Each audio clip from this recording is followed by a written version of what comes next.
Hello and welcome to Texarkana Talk. I'm your host, Lisa Thompson, and today we're here with Texarkana, Texas Chief Financial Officer, Charlie Bassett. Charlie, thanks for being here.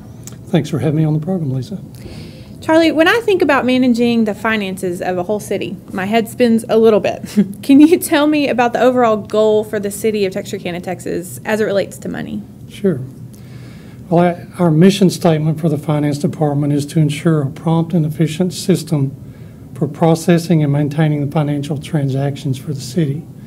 But if I state that a little more broadly, I think what our goal is to provide that the tax dollars and the other revenues that are provided by the citizens and other people who do business in the city are used in the most efficient and effective way possible. So I think that's our goal.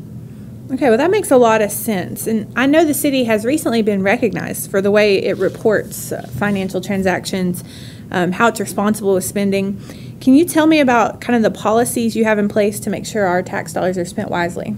Sure. Well, that starts in the Finance Department. Within that group, we have functions divided into several areas of responsibility that are intended to not cross responsibilities that would hinder internal control. So we have accounts receivable, accounts payable, and payroll in separate divisions. We have revenue processing in a separate area, and then we have purchasing separated out into a separate group.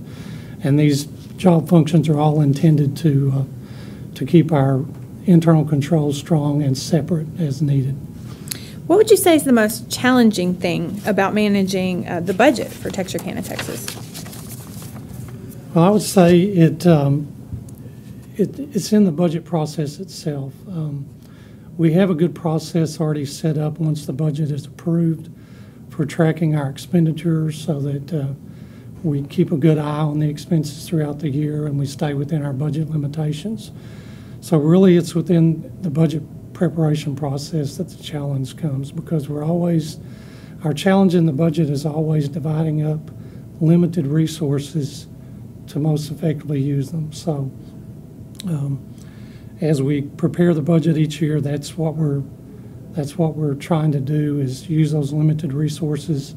When we prepare the budget, the cost for that budget never stays the same from year to year. So we're always dealing with limited resources and trying to make most effective use of those resources. And the ultimate goal is to present a balanced budget, right? Correct, always. So Our charter requires that. Right. I know one big project that you all have been working on the past few months is the city's annual audit. Can you tell me what all goes into that? Sure, I'll try. We actually have two projects in the Finance Department that keep us busy most of the year. One of them is the budget, which we've talked about a little bit already. That's normally about a 6-month process. And the other one is the audit, which our audit's based on a fiscal year of September the 30th.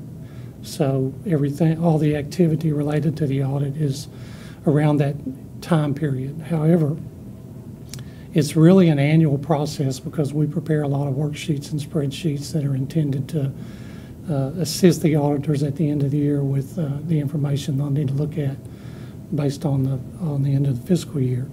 So we do those on a monthly basis. Then around August, the effort really intensifies as the auditors start their work by sending us a checklist of things that we need to get together, documents we need to provide as they prepare for their field work. And in that same time, we're starting to look at our end-of-year account balances to be sure that all those are accurately provided for the financial statements at the end of the year. Some of that information comes from the Finance Department, most of it I'd say, but there's also a lot of the information that comes from other departments, so it draws everybody into the process of preparing those documents.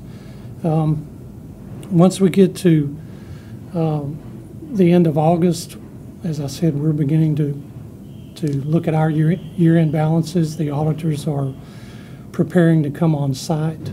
So the period from August through December and really into January and February as well is a pretty intensive time of looking at the year-end balances, making sure we have everything recorded properly, all of our adjustments made. And during that time as well, the auditors are on site doing their field work. So at the end of that time period, when we've made all of our year-end adjustments, we submit our trial balance to the auditors, and then they complete their work and issue an opinion on the audit. And that for the fiscal year that ended September 30th of 2014, that audit was presented to the City Council on March the 23rd. And one of our goals going forward is to try to move that timing up. Our city manager would like us to have that audit done by December the 31st and presented to the public by then. So that's a goal that we're working on as we move forward into the future. Perfect. And I know once all that information is completed, we put it on our website. Am I right? We do. We put the audit on our website, our budget's out on the website, and we have a number of other financial documents that are out there as well for the public to view. Perfect. So if the taxpayer wants to know how their money's being spent, they can do so on our website. They can, and we're always available to answer questions. Good. That's important. Is there anything else you wanted to add before we go? Well, I just want to say I appreciate the opportunity to be here. I enjoy working at the city. We've got a great group of folks that really do a good job. As I said earlier, we have limited resources, so our challenge every year is to use those resources wisely, and we have folks that are really good at that. So we appreciate all the staff helping us to make the audit and the budget successful documents each year. And I also want to say thanks to my staff who works awfully hard in this. The city's a great place to work, and I'm just glad to be a part of it. Well, thank you, and thank you for everything you do to keep the city running. That's it for today on Texarkana Talk. I'm your host, Lisa Thompson. Stay involved. After all, it's a great day to be in Texarkana.